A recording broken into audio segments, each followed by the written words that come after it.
This is Polarized Lens with Jennifer Merchan. Polarized Lens is a podcast that examines life through the filter of bipolar disorder. Created and hosted by a person living with bipolar disorder, Polarized Lens aims to explore the challenges of that mode of life in this neurotypical world, raise awareness, and help those who want to understand more about bipolar disorder. Content note: there is discussion of cutting and suicide. Also, my then-husband's name was not really Bob. Episode 4. Commitment. Nearly 20 years ago, I checked myself into a mental hospital. I had quit my job as a high school teacher because of the stress. I was clearly in crisis and calling out for help. My then-husband, Bob, responded by dropping me off with one hastily packed small orange suitcase at my parents' house. My parents lived in a tiny rural town in an adjoining state. There, I alternated between lying on the sofa, paralyzed with despair, and frantically pacing in circles, with my brain on fire. My gun-loving parents locked away all their weapons, knowing that suicide runs in the family. It still took me a week to convince my mother to bring me back to the city so that I could get the mental health care that I needed. Evidently, she thought it was just a ploy to see Bob. Finally convinced, my 65-year-old mother had me load her walker into her car. She would drive her 30-year-old adult child 5.5 hours across the state line and into a major metropolitan area to be voluntarily committed to a private mental health facility. I had missed so many red flags with Bob, which isn't terribly surprising. I had been melting down over the course of several months, probably since the beginning of the school year in August.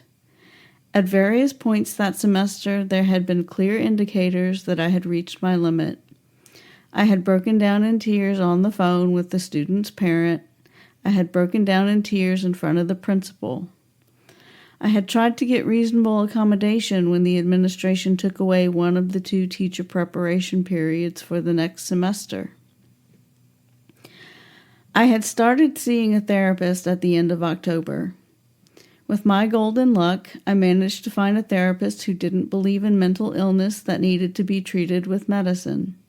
He thought that these behaviors and feelings were just personal faults that could be remedied through therapy. I was painfully slow to catch on to this. My general practitioner had referred me to him. This was the therapist who mocked me about my stressful high school teaching job, who wanted me in a 12-step program for taking medicines as prescribed, and who dismissed my suicidal ideations completely. But I stuck with the terrible therapist. My GP had given him a stellar recommendation and assured me he was a great fit. Why did I not question this? Because I was so far gone mentally and had no local support system. There was no one nearby looking out for me. Also, I had no idea who else to go to. I was having panic attacks pretty much every other day at this point. I had been struggling with the school administrators for weeks. I depended upon that therapist. He was my lifeline, and he calmly watched me drown while at the same time helping Bob to leave me. Yes, Bob was seeing him too. Back to those red flags. A few months before my hospitalization, Bob had convinced me to send off my car to my parents' house out of state. We had 2 cars, but Bob and I both worked in the same school district and drove to work together every day. And, at that point, I had ceded most of the driving to him because of my anxiety and panic attacks. "We'll give it to your sister," he assured me. "She needs a car." She also didn't know how to drive. But he was persuasive. His arguments seemed to make some amount of sense to me at the time.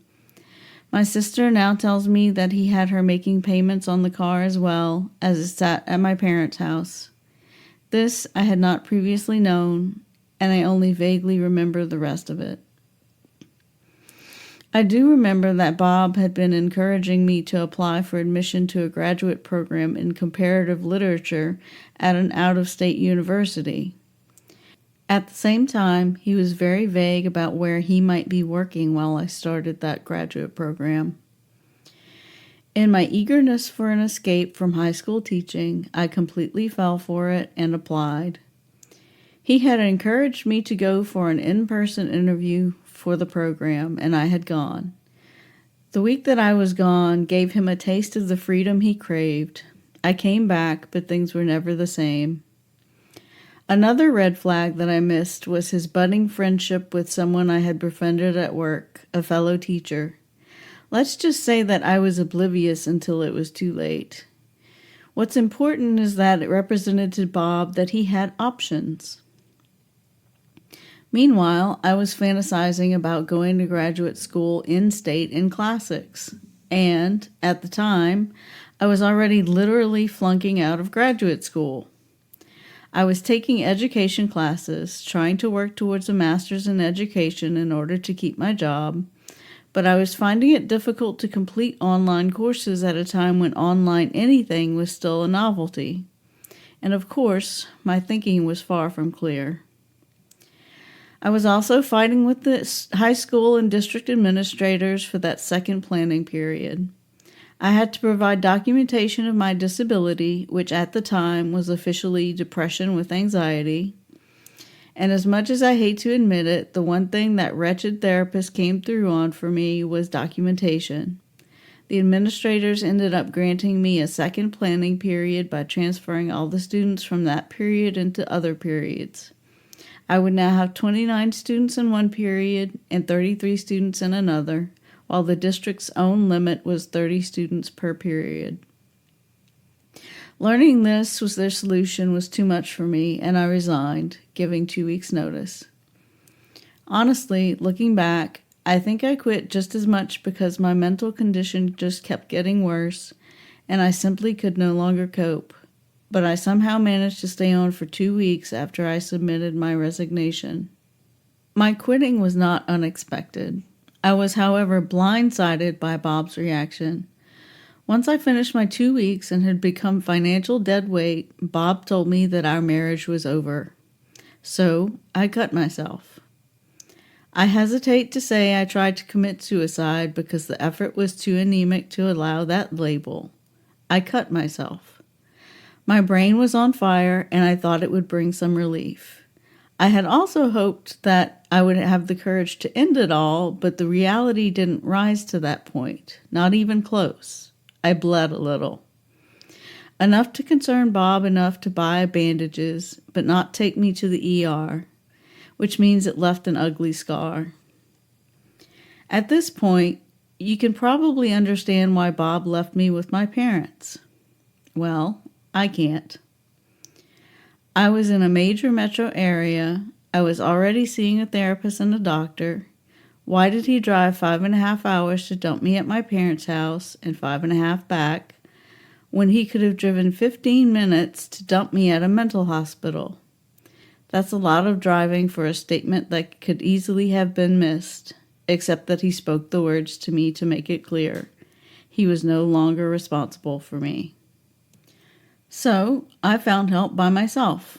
It took me a week, being in a different state and out of my mind, but I managed it. When my brain caught fire and I couldn't put it out on my own, I sought help. I called my doctor. Help was 400 miles away, but I found it on my own, fighting against my mother until the moment I convinced her to bring me. My mother then drove the entire way there and through the city. She didn't trust me to drive, and I don't blame her. When we arrived at the hospital, I went to check in without my little orange suitcase and got roped into the entire admissions process and psychological evaluation. At first, my mother and I were taken to a large, airy waiting room in a complex of small buildings. The wall facing the courtyard was made entirely of windows, like a built-in fish tank. We waited there for the first of several eternities we were to experience that evening. We listened as other people's names were called and watched as the people to whom those names belonged were escorted out of the room to a mystery location. Eventually, my name was the one called, and my mother and I were escorted out of the fishbowl to a rather dull-looking beige office in one of the small buildings off the courtyard. There, we sat across a desk from someone who probably gave us his name and position or function, but that detail is lost in the haze of anxiety, agitation, and anticipation that was tearing through my heated brain like a tornado. This person, who was probably a doctor of some sort, questioned me in front of my mother, with whom I was not close, about my deepest, darkest thoughts. I answered honestly, despite my mother's presence, because I was desperate for help. There I was, in the admissions wing of a mental hospital, catastrophizing about how I wouldn't be admitted, and oh my God, what would I do next if I wasn't? I really didn't know. I don't remember where we waited next, but I do remember spending another eternity awaiting judgment before anyone let us know I had passed the kind of test that you don't ever want to be in a position to take, much less pass. I met the criteria for admission into the hospital. Once I was admitted, I wasn't allowed to leave. The staff didn't let me back out into the parking lot to get my suitcase. My mother had to go back to the car alone with her walker and stuff some clothes into a plastic grocery bag to bring back to me because she couldn't handle my suitcase. If she hadn't been able to do that much, I would have had to wear paper scrubs for the duration.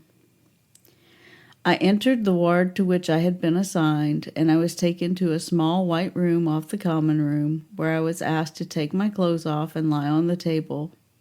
It was cold. It also hurt, because they took a urine sample for drug testing with a catheter. We then danced the taut tango of my first ever strip search and cavity check. It was not fun, so not fun that I had begun to question my decision to admit myself, but mostly I was numb.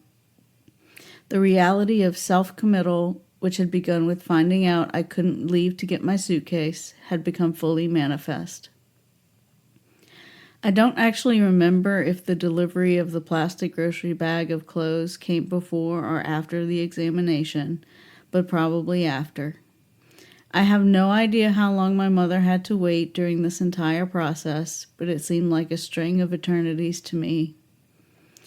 Close by, there was an extended stay hotel that either just catered to or was affiliated with the hospital. My mother checked in there once I was fully admitted and had a couple of changes of clothes. The length of my stay in the hospital still had yet to be determined. Fortunately, my mother could be patient and resourceful when she wanted to be. I'll talk about the particulars of inpatient mental health hospitalization 20 years ago in Episode 5, No Exit. See you then. Don't forget to visit polarized-lens.com for previous episodes, blog posts, and a contact form for feedback if you have something to say. Thank you for listening. This has been Polarized Lens with Jennifer Merchan. Visit polarized-lens.com for bonus content. I am not a doctor. This podcast is not medical advice. If you are experiencing a mental health crisis, don't hesitate. Call or text 988 and connect with someone who can help. Don't go down that road alone.